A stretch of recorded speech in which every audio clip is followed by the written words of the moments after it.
السلام علیکم۔ آج ہم ایک بہت امپورٹنٹ میڈیکل ایمرجنسی کے بارے میں بات کریں گے، یعنی ہارٹ اٹیک، جسے میڈیکل ٹرمینالوجی میں مائیوکارڈیل انفارکشن کہا جاتا ہے۔ ہارٹ اٹیک ایک سیریس کنڈیشن ہے جو کسی بھی وقت ہو سکتا ہے۔ اس ویڈیو میں ہم سمجھائیں گے کہ ہارٹ اٹیک کیا ہوتا ہے، کیوں ہوتا ہے، اس کی وارننگ سائنس کیا ہے، ڈائگنوسس کیسے ہوتی ہے، اور ایمرجنسی میں کیا کرنا چاہیے۔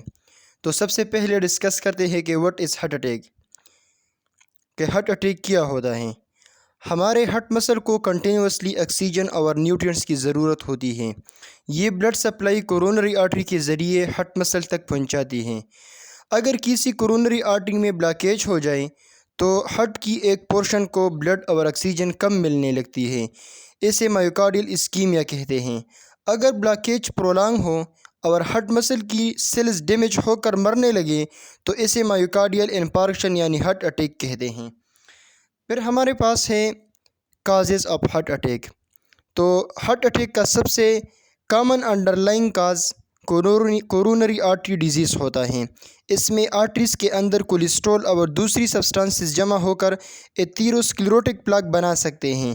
ٹائم کے ساتھ پلاک آرٹری کو نیرو کر سکتا ہے۔ کبھی کبھی یہ پلاک رپچر ہو جاتا ہے، پھر پلیٹلیٹس اس جگہ پر کلیکٹ ہوتی ہے اور بلڈ کلاٹ یعنی تھرمبوسس فارم ہو سکتا ہے، اور پھر ہارٹ مسل کو آکسیجن کی سپلائی کم ہو جاتی ہے۔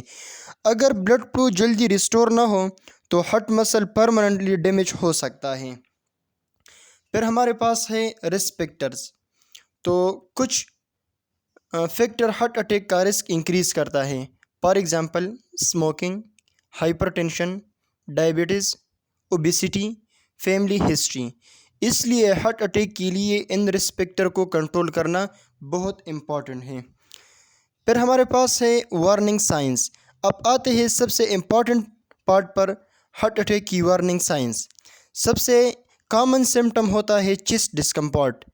پیشنٹ کو چیسٹ میں پریشر، ٹائٹنس، اسکویزنگ یا پین محسوس ہو سکتا ہے۔ یہ ڈسکمفرٹ صرف چیسٹ تک لمیٹڈ نہیں ہوتا، یہ آرم، شولڈر، نیک، جا، بیک یا اپر ایبڈومن تک اسپریڈ کر سکتا ہے۔ اس کے علاوہ پیشنٹ کو شارٹنس آف بریتھ، ویکنس، وامٹنگ اور ڈیزینس ہو سکتی ہے۔ پھر ہمارے پاس ہے ڈائگنوسس، کہ ہم ہارٹ اٹیک کو کیسے ڈائگنوز کریں گے۔ تو ہارٹ اٹیک ڈائگنوز کرنے کے لیے پیشنٹ کی ہسٹری اور ایگزامینیشن کے ساتھ ساتھ ڈاکٹر ڈفرینٹ انویسٹیگیشن یوز کرتا ہے۔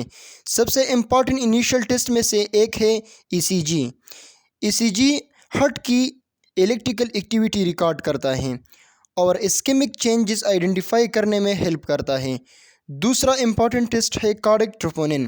ٹروپونن ہارٹ مسل انجری کا امپورٹنٹ بائیو مارکر ہے۔ پھر ہمارے پاس ہے ایمرجنسی مینجمنٹ، کہ ہم ہارٹ اٹیک کی ایمرجنسی مینجمنٹ کیسے کریں گے۔ تو اگر کسی پرسن میں ہارٹ اٹیک کی سمٹم اپیئر ہو تو سب سے امپورٹنٹ چیز ہے ڈونٹ ویٹ۔ ایمرجنسی سروس کو کال کریں، پیشنٹ کو ریسٹ کروائیں، ایمرجنسی انسٹرکشنز کو فالو کریں۔ اگر پیشنٹ سڈنلی ان ریسپانسو ہو جائے اور نارمل بریتنگ نہ کر رہا ہو تو سی پی آر سٹارٹ کریں، اور اگر اے ای ڈی اویلیبل ہو تو یوز کریں۔ پھر ہمارے پاس پریونشنز ہیں، کہ ہارٹ اٹیک کو ہم کیسے پریونٹ کریں گے۔ تو ہارٹ اٹیک کی رسک فیکٹر کو ریڈیوس کرنے کے لیے اسموکنگ کو اوائڈ کریں، بلڈ پریشر اور ڈائبٹیز کو کنٹرول رکھیں، ریگولر ایکسرسائز کریں، ہیلدی ویٹ مینٹین کریں، اور اگر ڈاکٹر نے میڈیسن پرسکرائب کی ہو تو انہیں ریگولر یوز کریں۔ تو آج ہم نے سمجھا ہارٹ اٹیک کیا ہے، کیوں ہوتا ہے، وارننگ سائنس کیا ہے، ڈائگنوسس کیسے ہوتی ہے، ایمرجنسی میں کیا کرنا چاہیے، اور اس کا ٹریٹمنٹ کیسے ہوتا ہے۔